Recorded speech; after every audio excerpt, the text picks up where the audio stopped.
Hi friends, అందరూ ఉన్నారు బాగున్నారా? అందరు బాగున్నారు అనుకుంటున్నాను. మరి ఈరోజు దేవుని వాగ్దానంతో నేను మీ ముందుకు వచ్చాను.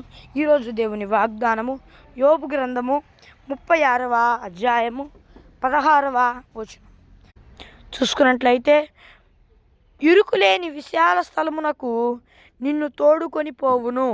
మరి ఫ్రెండ్స్, ఈరోజు దేవుని వాగ్దానము, మరి దేవుడు ఈరోజు ఏం వాగ్దానం చేస్తున్నాడంటే, మరి మీరు ఎలాంటి పరిస్థితుల్లో ఉండి, ఎలాంటి ఇరుకులో, ఎన్ని బాధలు అనుభవిస్తూ ఎంతగా హింసింపబడుతున్నారో నాకైతే తెలియదు, కానీ దేవుడు వాగ్దానం చేస్తున్నాడు, ఇరుకులేని విశాల స్థలానికి నేను నిన్ను తోడుకొని పోతా, నీకు సమృద్ధినిస్తా, నిన్ను సంతోషముతో నింపుతా, నిన్ను అనేకులకు ఆశీర్వాద కారణముగా మారుస్తా, సంతోష కారకుడిగా, సంతోష కారకురాలిగా నేను నిన్ను మారుస్తా, అనేకుడిగా ఆశీర్వాద కారణముగా మారుస్తా.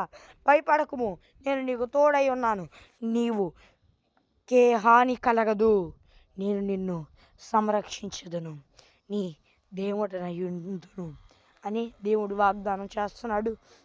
మరి ఫ్రెండ్స్, ఈరోజు దేవుని వాగ్దానము, మరి చిన్న ప్రార్థన చేసుకుందాం. పరలోకమందున్న దేవా, నీ వాగ్దానం ద్వారా సూటిగా స్పష్టంగా నీ బిడ్డలమైన మాతో మాట్లాడి ఉన్నందుకు వేలాది కోట్ల స్తుతులు స్తోత్రాలు చెల్లిస్తూ ఉన్నామయ్యా.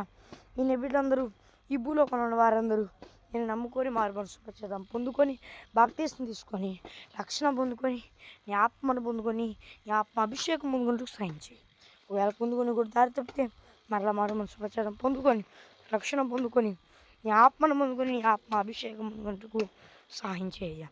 ఇరుకులేని విశాల స్థలమునకు నీవు మమ్మల్ని తోడుకొని పోయేదానికి బట్టి నీకు స్తుతులు చెల్లిస్తూ ఏ సంవత్సరాన్ని నా ప్రియ పరలోకమందున నా పరమ తండ్రి, ఆమేన్. మరి ఫ్రెండ్స్, ఈరోజు దేవుని వాగ్దానము, మరి కొన్ని అనివార్య పరిస్థితులను బట్టి ఇలా వీడియో అప్లోడ్ చేయబడుతూ ఉంది. రేపటి నుండి ఫేస్తో చక్కగా వీడియో వచ్చింది, అందరూ చూసి దేవుని దీవెనలు పొందుకోండి. మరి మీ ప్రార్థన అవసరం కొరకు చివరిలో కనిపించే నెంబర్కి కాల్ చేయండి. మరి ఒక దేవుని వాగ్దానం మళ్ళీ కలుద్దాం. అదో దేవుని కృపాస్తులు మనందరికీ తోడై నడిపించి కాపాడి సంరక్షించి నిత్య మహిమలో చేర్చునుగాక. ఆమేన్. Praise the lord.